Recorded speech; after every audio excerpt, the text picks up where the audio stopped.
अस्सलाम वालेकुम ladies and gentleman. No ladies only gentleman. आज जेंटलमैन के लिए स्किन केयर रूटीन होनी भी चाहिए कि नहीं होनी चाहिए, और अगर स्किन केयर रूटीन बनानी हो तो उसमें क्या करना चाहिए, आज हम तफसीली वीडियो बनाएंगे अपने हजरात के लिए, ताकि वो ये रियलाइज कर सकें कि उनको भी अपनी स्किन केयर कर लेनी चाहिए। आजकल ट्रेंड है, खवातीन ब्यूटीफुल से ब्यूटीफुलर होते जा रही हैं और मर्द हजरात सोच रहे हैं कि हमने ये करना है या नहीं करना है। So today's video is all about main skin care, how main skin is different from women, and उनको अपने स्किन का कैसे ख्याल रखना है। क्या खवातीन के जो प्रोडक्ट्स होते हैं वही मर्द हजरात को इस्तेमाल कर लेने चाहिए या कोई और भी प्रोडक्ट वो यूज कर सकते हैं, ये सब कुछ डिटेल में आज इस वीडियो के अंदर। आम ट्रेंड है कि मेरे पास जितने भी खवातीन आती हैं और उनके साथ मर्द हजरात होते हैं, तो मर्द हजरात ने कभी कोई ओपिनियन नहीं लिया होता, लेकिन जो भी खवातीन के प्रोडक्ट्स उनके डेस्क के ऊपर पड़े होते हैं वो वही यूज करते रहते हैं, चुपके चुपके या बता के। I mean obviously women will get upset के हमारा प्रोडक्ट ज्यादा कंज्यूम हो गया। आज हम तफसील में बात करते हैं कि मर्द हजरात की जो स्किन है वो खवातीन से मुख्तलिफ होती है स्किन पैरामीटर्स के ऊपर। एक तो मर्द हजरात की स्किन काफी थिक होती है,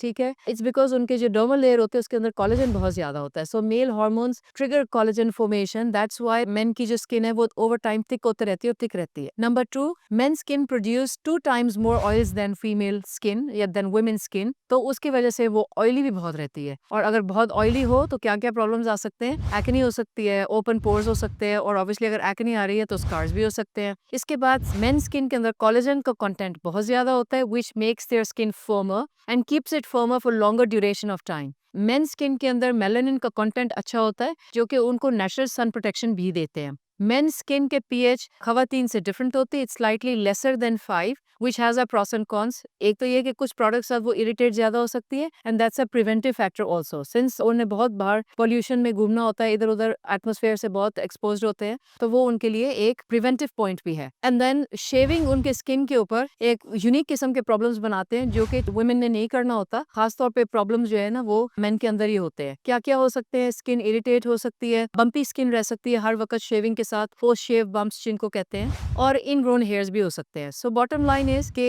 main skin is different from women skin, और मेन स्किन केयर लाजमी होनी चाहिए, और खवातीन के प्रोडक्ट्स भी आप यूज कर सकते हैं क्योंकि they are free on your pocket, लेकिन आप अपने प्रोडक्ट्स भी खरीद सकते हैं ताकि आपके अपने इंडिविजुअल मसाइल भी हल हो सके। हम basically men skin care dedicated to South Asian man, जिसमें हमारे पाकिस्तानी हजरात भी आ जाते हैं, उनके लिए ये वीडियो हम बना रहे हैं विद देयर स्पेसिफिक नीड्स। सो सबसे पहले तो हम शेविंग रिलेटेड मसाइल को ही हल कर लेते हैं। जब आप शेव करते हैं, रोज करते हैं, तो आपको शेविंग बम्प्स आ जाते हैं, which is the main problem in men that we see on our day to day OPDs. उनको कैसे अवॉइड किया जा सकता है, उनको कैसे ट्रीट किया जा सकता है। शेव करने से बम्प्स आते क्यों हैं? अगर आप ब्लेड्स यूज कर रहे हो, नंबर 2 आप ड्राई शेविंग कर रहे हो, नंबर 3 आपकी शेविंग की डायरेक्शन ठीक ना हो, नंबर 4 आप हाइजेनिक कंडीशन ना रख रहे हो। तो अगर आपको शेविंग बम्प्स आते हैं तो आपको इन कुछ चीजों का ध्यान करना है। क्या ध्यान करना है? Always shave not along the grain, okay. Shaving की जो डायरेक्शन होनी चाहिए according to the hair direction होनी चाहिए, नॉट अगेंस्ट, अदरवाइज आपको शेविंग बंक बनेगा। क्यों बनेगा उसको भी हम डिस्कस कर लेते हैं।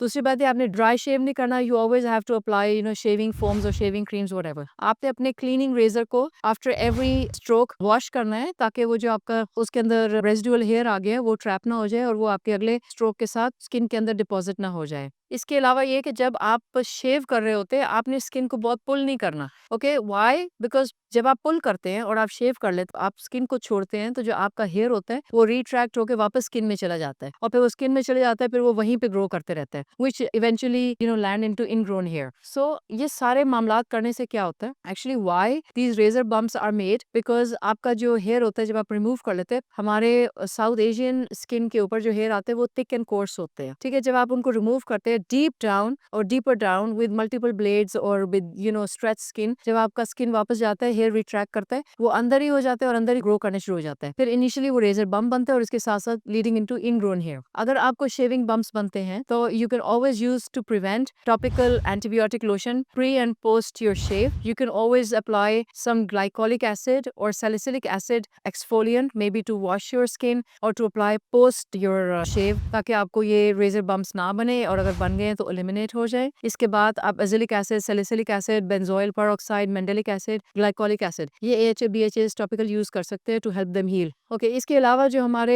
मर्द हजरात की स्किन में प्रॉब्लम्स आ सकते हैं because they are too exposed in the skin, उनको मेलाजमास बन सकते हैं, पिगमेंटेशन आ सकते हैं, सन डैमेज के साथ डुअल टोन, टैनिंग, ये सारा मसाइल उनके आ सकते हैं। तो उसको ठीक रखने के लिए you can always go for nice kind of exfoliant face wash with a nice kind of sun block. Sun block में आप केमिकल भी जा सकते हैं, मिनरल भी जा सकते हैं। कुछ हमारे मेल पेशेंट्स होते हैं जो कहते हैं हमें व्हाइट कास्ट पसंद नहीं है, you can always go with chemical sunscreen. कुछ हमारे पेशेंट्स होते हैं जिनको व्हाइट कास्ट पसंद होती है because it brings them a little bit of coverage, you can always go for mineral sunscreens because mineral sunscreens always give you a little of cast and chemical sunscreens don't give you cast. Okay, और खास तौर पे अगर आपको बहुत ही oily skin है और pores भी बनते हैं तो you can always choose a sebum control sunscreen. Between this face wash and applying sunblock you can use a active ingredient अगर आपकी स्किन पे जरूरत है. That can be niacinamide if you have pores. That can be some ingredients to control your excessive oils on the skin. There is a male mist that you can just apply after washing your face. You can apply that witch hazel mist that shrinks your pores, that controls your excessive sebum, that keeps your skin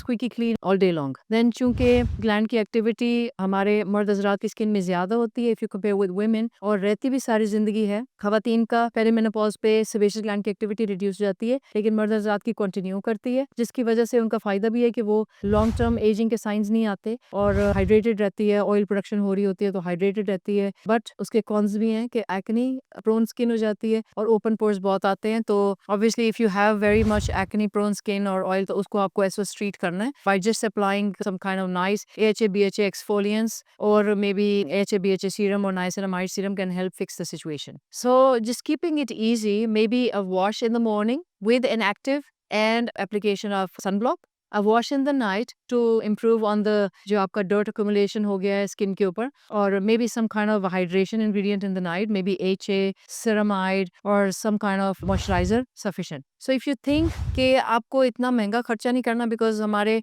मर्द हजरात का ये psychology होता है कि nothing expensive maybe, तो you can opt for these kind of ingredients with your pocket friendly brands। और अगर आप फील करते हैं कि आपको higher end brands लेने तो वो भी एक ऑप्शन है। और अगर आप फील ये करते हैं कि आपको ये नहीं करना क्योंकि इट्स वेरी टाइम कंज्यूमिंग, तो hardly 3 minute in the morning, 3 minute in the night, so 6 minutes in the day. और अगर आपको ये लगता है कि it's a very feminist thing to take care your skin, so I think times are changing and I think looking at your best और presenting at your best at all time of the day और night is always a good idea, may it be a women, may it be a man. So generally हमारे मर्द हजरात के अंदर science of ageing delay होते हैं, लेकिन अगर आना शुरू हो जाएं फिर उनको भी एड्रेस कर लेना चाहिए because according to the sun damage and जितना आपका सन एक्सपोजर होगा उतने एजिंग ज्यादा होगी, स्मोकिंग करते होंगे उतनी एजिंग ज्यादा आएगी, किस हार्श वेदर में काम कर रहे हैं, एक्सट्रीम इन्वायरमेंट्स हैं उसके अंदर एजिंग ज्यादा आ सकती है, कोल्ड इन्वायरमेंट में काम कर रहे हैं ड्राइनेस बहुत ज्यादा हो सकती है। सो फिर वो टारगेटेड इंग्रेडिएंट्स होते हैं। अगर आपकी स्किन पे ऑलरेडी डुअल टोन और मेलाज्मा है, you can always start with topical application of vitamin C and alpha arbutin. अगर आपकी स्किन पे एक्ने है, you can always go for salicylic acid, niacinamide, mandelic acid kind of stuff. और अगर आपकी dry skin है, you can always go for ceramide and hyaluronic acid based moisturizers in addition to matrixyl peptides, HAs you can always use। अगर volume loss है तो उसके लिए obviously